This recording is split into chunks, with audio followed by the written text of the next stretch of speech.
अस्सलाम वालेकुम। अबरार रशीद आपकी खिदमत में हाजिर है। और अगर अभी तक किसी भी वजह से आपने मेरे चैनल को सब्सक्राइब नहीं किया तो इसे सब्सक्राइब कर लें और जो घंटी का बटन है उसको ज़रूर प्रेस करें। बहुत बहुत शुक्रिया।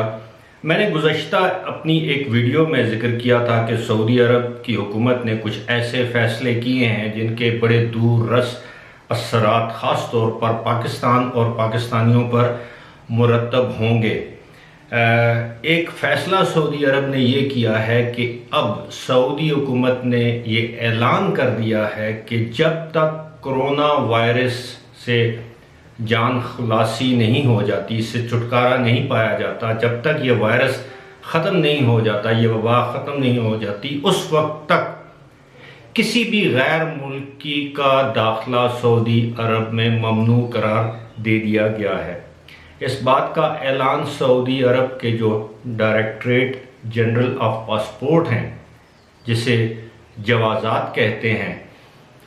उसके एक तर्जुमान ने ये ऐलान किया है कि सऊदी अरब की हुकूमत ने यह फ़ैसला कर लिया है कि वो तमाम गैर मुल्की जो सऊदी अरब में किसी न किसी वजह से मुलाजमत पर थे, उनके पास वीज़ा था जिसे अकामा कहते हैं या रेजिडेंट वीज़ा जिसे आप कह सकते हैं, वो था, और वो लोग जो इस वक्त सऊदी अरब से बाहर मुकीम हैं, अपने मुल्कों में मुकीम है, किसी और मुल्क में मुकीम है, वो लोग उस वक्त तक सऊदी अरब वापस नहीं आ सकते जब तक कि कोरोना की वबा ख़त्म नहीं हो जाती। इस हवाले से जो सबसे अहम बात है वो ये है कि उन्होंने कहा है कि जिन लोगों के पास वैलिड वीज़े हैं, अगर इस दौरान उनके वीज़े एक्सपायर भी हो जाते हैं, आपको पता है कि सऊदी अरब में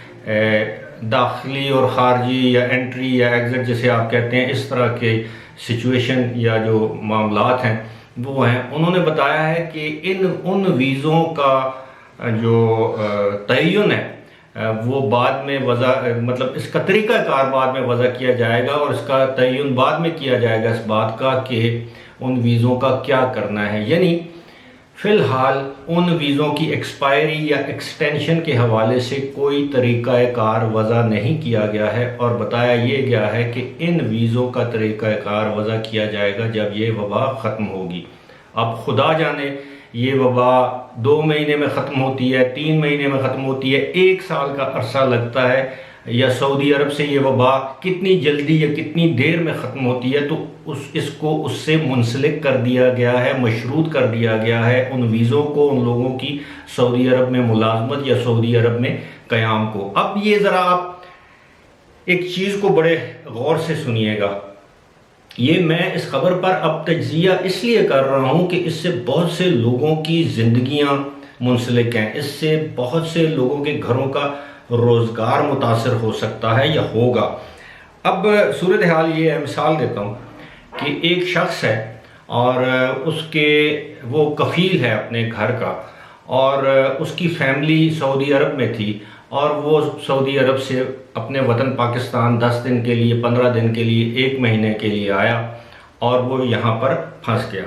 अब वो शख्स चाहे सऊदी अरब में मुलाजमत कर रहा है या सऊदी अरब में कारोबार कर रहा है, अब जाहिर है ऐसे अफराद की तादाद लाखों में है, और वो शख्स पाकिस्तान में फंस गया, तो अब वो उस वक्त तक वापस नहीं जा सकता जब तक कि वहाँ पर वबा ख़त्म नहीं हो जाता। इस फैसले की मंतक मेरी समझ से बाहर है। जिस तरह दुनिया के दीगर ममालिक अपने मुस्तकिल रिहायशियों को रियायतें दे रहे हैं, तो सऊदी अरब की हुकूमत को भी चाहिए कि इस हवाले से वो कोई ऐसा कानून वज़ा करे कि जो लोग आएँ वो कोरोना वायरस का टेस्ट अपने मुल्क से भी करवा के आएँ, और उसके बाद उनका टेस्ट जो है सऊदी अरब आमद पर भी किया जाएगा, और अगर उसमें वायरस या की तस्दीक होती है तो उनको क्वारंटीन किया जाएगा या डिपोर्ट कर दिया जाएगा, बेदखल कर दिया जाएगा। लेकिन एक तरफा फैसला किया गया है जिस तरह के बादशाह या बादशाही निज़ाम में फ़ैसले होते हैं। अब आप यकीन करें, फ़िलहाल हुकूमत पाकिस्तान या आम लोगों को इस फैसले की सफाकी कह लें या जो भी इसको सख्त लफ्ज़ दें,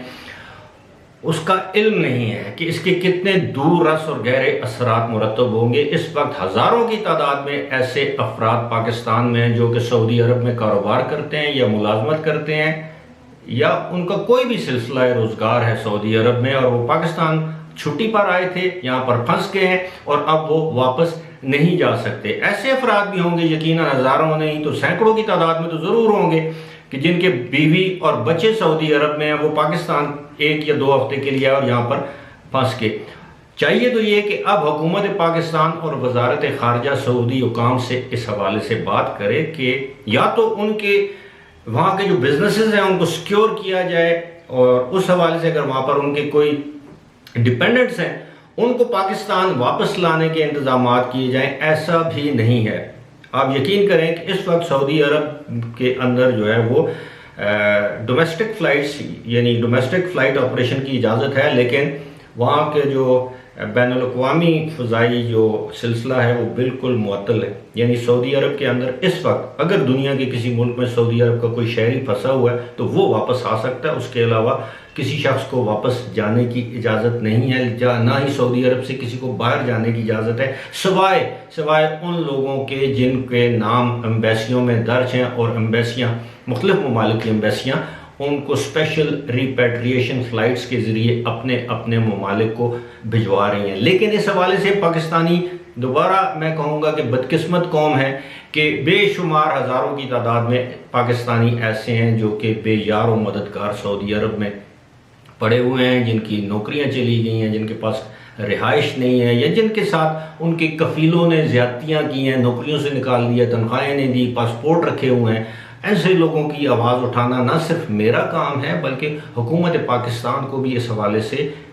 मुअस्सर इक़दामात उठाते हुए सऊदी हुकाम, सऊदी अरब की हुकूमत से बात करनी चाहिए। फ़िलहाल इसी के साथ मुझे दीजिए इजाज़त। खुदा हाफ़िज़।